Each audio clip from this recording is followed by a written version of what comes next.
રાજકોટમાં કપડાના વેપારી સાથે છેતરપિંડી કરનારો આરોપી ઝડપાયો। આ આરોપી વેપારી સાથે સંપર્કમાં આવ્યા બાદ વેપારીને ડ્રાયફ્રૂટના ધંધામાં ખૂબ સારું વળતર મળે છે તેવી લાલચ આપીને ફરિયાદીને વિશ્વાસમાં લઈ રોકાણના નામે 40 લાખ રૂપિયા લઈ લીધા અને પછી વેપારીને 14,25,000 પરત આપ્યા, પરંતુ બાકીના 25 લાખ રૂપિયા વારંવાર માંગણી કરવા છતાં આરોપીએ પરત ન કર્યા।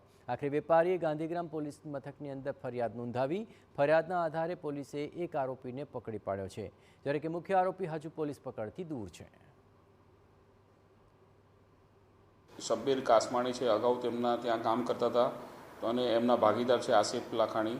તો એ બંને વ્યક્તિઓએ એમને લાલચ આપેલી કે આપણે ડ્રાયફ્રૂટનો ધંધો કર્યો તો તેમાં પ્રોફિટ સારો થયો છે, જેથી આ બાબતે ધર્મેશભાઈ અંજાઈ ગયેલાને એમને પ્રોફિટ સારો મળશે એ લાલચે 40 લાખ જેટલું ઇન્વેસ્ટમેન્ટ કરેલું અને આ સામેવાળાએ છે થોડા ચેકો આપેલા, જે ચેકો આ બાહેધરી પૂરતા આપેલા અને શરૂઆતમાં થોડો પ્રોફિટ કરીને એમને આપેલો ફરિયાદીને, ત્યારબાદ બંને વિષમો ગાયબ થઈ ગયેલા।